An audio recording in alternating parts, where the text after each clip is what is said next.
Good morning, good afternoon. My name is Shardul Durge, and I'll be presenting my study of computation of defaults and Indian corporate governance. This project was under the supervision of Dr. Vivek Pimplapure and Dr. Pushparaj Kulkarni. So let's get started.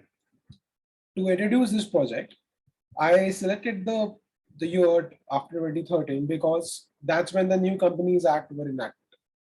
And after the aftermath of various fraudulent scams and financial frauds, the 2013 Act was basically enacted to enforce much more supervision, much more transparency, and safeguard investor interest. That's why they also established SEBI. So this entire study will be determining how effective and condescending the Indian government is on the total and complete corporate habitat of the country. So for that matter, I have collected data of various scams since 2013 to 2019 and calculated the total default that actually happened in that period. So to start with 2013, there were many major scams that were recorded, including a 2013 IPL spot fixing scam and NSCL's case. And in 2013, the total recorded default was around 7.2 billion.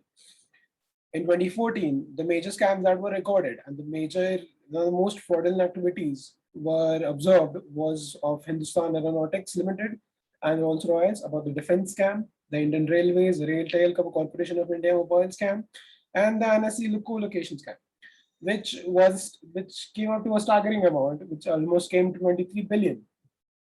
In 2015, the famous Lalit Modi corruption case came across with almost 819 million. And to jump to 2016 and 2017, there was a major decrease in the number of scams in that time period. Like the highest reported loss in one financial year. In 2017, the Adani Group, the Reliance Group, and the SI Group, which came together for a corporate espionage, that actually shook the country very much because the number of amount or the valuation amount included in that scam was one of the biggest. It was almost 290 billion, which in a total default calculation contributes to a big part. In 2018 and 2019, many big names and giants in the corporate space reportedly were involved in high-value scams. So the biggest players involved were IMA, DHFL, INX scams, and many more, and also the PMC bank fraud. So for this time period, from 2013 to 2019, the total estimate default that I managed to calculate was 330 billion, and individually, the amount per year was also substantial and respectively. And actually did enforce a huge hit on the financial stability of the nation. The most default committed in the year was 2017, which was because of the corporate espionage of Adani Group, Reliance SR. So this is the total number of India's GDP in 2019. It was basically 11,321.28 billion US dollars.